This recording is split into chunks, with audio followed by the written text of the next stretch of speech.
পটলের রেসিপি তো অনেক সবাই বানিয়েছেন। একবার এভাবে রুই মাছ দিয়ে পটল আলুর এই রেসিপিটা বানিয়ে দেখুন, অসাধারণ স্বাদ লাগবে। নমস্কার বন্ধুরা, সুবর্ণা দাস অফিসিয়াল চ্যানেলে সবাইকে স্বাগতম। আজকে আবার চলে এসেছি একটা রেসিপি নিয়ে। আজকের রেসিপিটা হলো পটল আলু দিয়ে আমি রুই মাছ রান্না করব। এখানে আমি নিয়েছি দুটো আলু লম্বা লম্বা করে কেটে, আর নিয়েছি পটল লম্বা লম্বা করে কেটে ভালো করে ধুয়ে নিয়েছি। আর এখানে রুই মাছ আমি 6 পিস নিয়েছি, ভালো করে ধুয়ে পরিষ্কার করে নিয়েছি।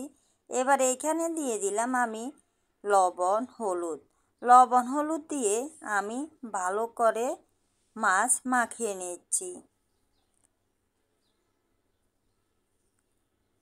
মাছ আমি ভালো করে মাখিয়ে নিয়েছি লবণ হলুদ দিয়ে। এবার আমি চুলোতে একটা প্যান বসিয়ে দিলাম। প্যান গরম করে তেল দিয়ে দিলাম, তেল একটু লাড়িয়ে দিচ্ছি। এবার আমি তেল গরম হওয়ার পর এখানে মাছ দিয়ে দিচ্ছি। আমি সব রুই মাছগুলো দিয়ে দিলাম। এবার আমি রুই মাছ ভালো করে ভেজে নেব। রুই মাছের এক পাশ হয়ে গেল, আমি উল্টিয়ে দিচ্ছি। একইভাবে আমি সব মাছগুলো উল্টিয়ে দিলাম। এই রুই মাছ আমি একদম ভালো করে লাল লাল করে ভেজে নেব। এখনও যারা লাইক দিতে ভুলে গিয়েছেন, অবশ্যই একটা লাইক দিয়ে দিবেন। আপনাদের একটা মূল্যবান লাইকে আমি অনেক দূর পৌঁছে যেতে পারবো। দেখুন বন্ধুরা, মাছ ভালো করে আমি ভেজে নিয়েছি একদম মচমচে করে। এবার আমি একটা পাত্রের মধ্যে নামিয়ে নিলাম। এবার আমি প্যানের মধ্যে তেল দিয়ে দিলাম। প্রথমে আমি আলু ভেজে নেব। তেলের মধ্যে আমি আলু দিয়ে দিচ্ছি। আমার এই রেসিপিটা যদি আপনাদের ভালো লাগে তাহলে লাইক কমেন্ট শেয়ার করে দেবেন। আর নতুন কোনো বন্ধু যদি আমার এই রেসিপিটা দেখে থাকেন, অবশ্যই আমার চ্যানেলটাকে সাবস্ক্রাইব করে দেবেন এবং নোটিফিকেশান অন করে রাখবেন। যখনই আমি নিত্য নতুন ভিডিও ছাড়ব প্রথমে আপনাদের কাছে পৌঁছে যাবে। এবার আমি আলুর মধ্যে লবণ দিয়ে দিলাম আর হলুদের গুঁড়ো দিয়ে ভালো করে এই আলু ভেজে নেব কিছুক্ষণ।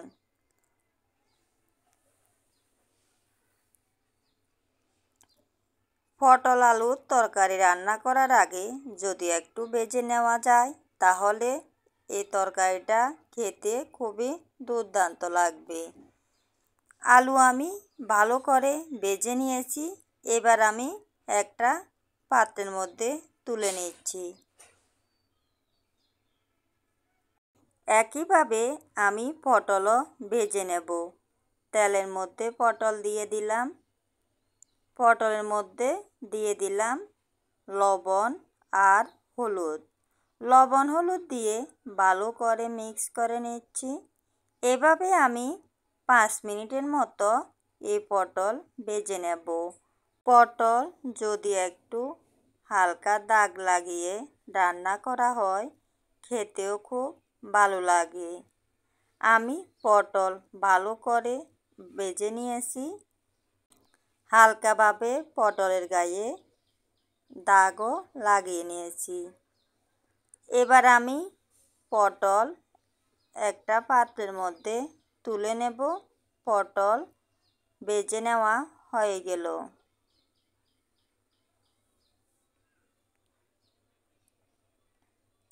এবার আমি চুলোতে একটা কড়াই বসিয়ে দিলাম। কড়াইতে আমি পরিমাণ মতো তেল দিয়ে দিলাম। তেল একটু খুন্তির সাহায্যে লাড়িয়ে দিলাম। এবার এখানে আমি দিয়ে দিলাম 1 চামচের মতো পাঁচফোড়ন আর দিয়ে দিলাম একটা তেজপাতা।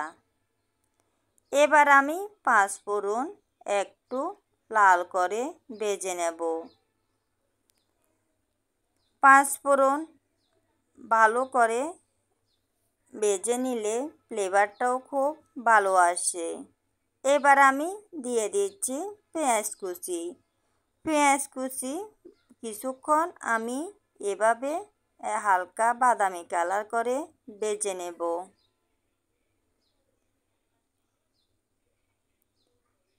পেঁয়াজ কুচি আমি বাদামি কালার করে ভেজে নিয়েছি হালকা। এবার এইখানে দিয়ে দিলাম আমি স্বাদ মতো লবণ, আধা চামচ পরিমাণে হলুদের গুঁড়ো। আমি লবণ হলুদের গুঁড়ো এখন একটু কম দিয়েছি, কারণ পটল আলু ভাজার সময় লবণও দিয়েছি, হলুদও দিয়েছি।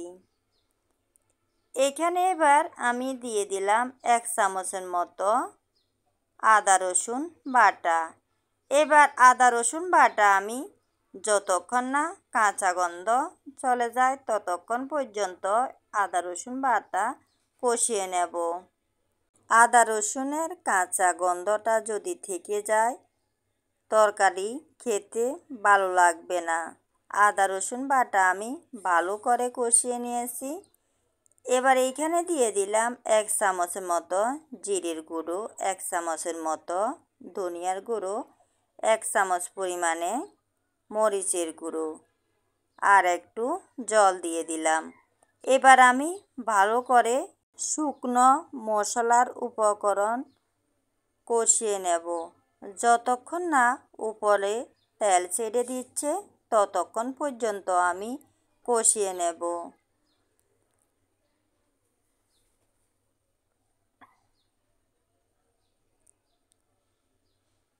দেখুন বন্ধুরা, উপরে তেল ছেড়ে দিয়েছে। ভালো করে আমি মশলা কষিয়ে নিয়েছি। এবারে এখানে দিয়ে দিচ্ছি ভেজে রাখা পটল আলু। পটল আলু ভালো করে মশলার সাথে মিশিয়ে নিতে হবে। মশলার সাথে পটল আলু ভালো করে মিশিয়ে আমি কিছুক্ষণ কষিয়ে নেব, তাহলে তরকারিটাও খুব ভালো হবে। পটল আলু ভালো করে মশলার সাথে মিশিয়ে নিয়েছি। এভাবে আমি 2-3 মিনিটের মতো মশলার সাথে ভেজে নেব। পটল আলু ভালো করে কষিয়ে নিয়েছি। এবার এইখানে আমি দিয়ে দিচ্ছি পরিমাণ মতো জল। জল দিয়ে ভালো করে নাড়িয়ে দিচ্ছি। এবার আমি চুলোর আঁচটা একটু বাড়িয়ে দিলাম যাতে তাড়াতাড়ি ফুটে ওঠে। দেখুন বন্ধুরা, তরকারি ফুটে উঠেছে। এবার আমি ভালো করে নাড়িয়ে দিচ্ছি। এবার আমি চুলোর আঁচটা মিডিয়াম আঁচে দেব, তাহলে আলু পটল ভালোভাবে সিদ্ধ হয়ে যাবে। এভাবে কিছুক্ষণ পর আমি আবারও নাড়িয়ে দিচ্ছি আর কিছু আলু আমি ভেঙে দিচ্ছি। আলু ভেঙে দিলে ঝোলটাও ঘন হয়ে যাবে, তাই আমি আলু কয়েকটা ভেঙে দিলাম। এবার আমি এই তরকারির মধ্যে দিয়ে দিলাম ভেজে রাখা মাছ।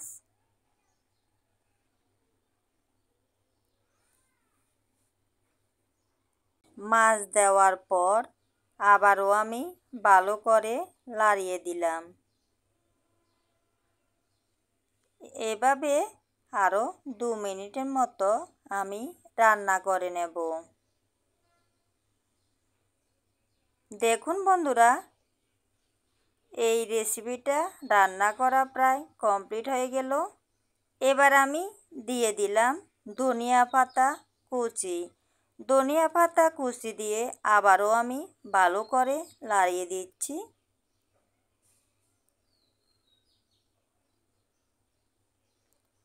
আমার রেসিপিটা রান্না করা কমপ্লিট হয়ে গেল।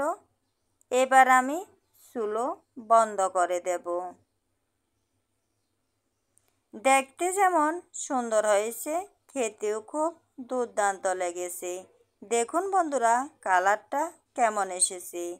এবার আমি পরিবেশনের জন্য নামিয়ে নিচ্ছি। আমার এই রেসিপিটা যদি আপনাদের ভালো লাগে তাহলে বাসায় অবশ্যই ট্রাই করবেন। আজ এই পর্যন্তই বন্ধুরা, সবাই ভালো থাকবেন, সুস্থ থাকবেন। আমার পাশে থেকে এতক্ষণ আমার এই ভিডিওটা দেখার জন্য নতুন বন্ধু, পুরাতন বন্ধু সকলকে ধন্যবাদ। সবাই ভালো থাকবেন, সুস্থ থাকবেন। আবার দেখা হবে নতুন একটা রেসিপির সাথে।